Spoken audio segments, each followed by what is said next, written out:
Let's make biscotti.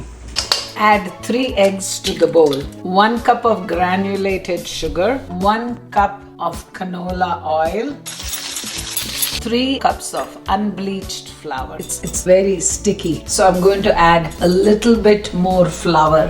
1 cup of chocolate chips. I'll add half a cup of chopped nuts, a tiny pinch of baking powder, a teaspoon of vanilla.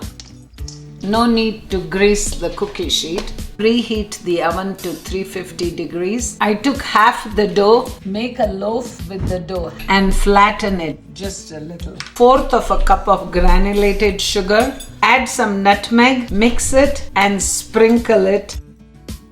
The biscotti is now ready to go in the oven. Put the tray in the middle rack. Biscottis are out of the oven after 24 minutes. Cut it in half and move it with the spatula onto a cutting board. Slice it real thin. I'll put it back in the oven. Final product, biscotti all done. Final product. Let's make biscotti. Ayo, we already made it, right?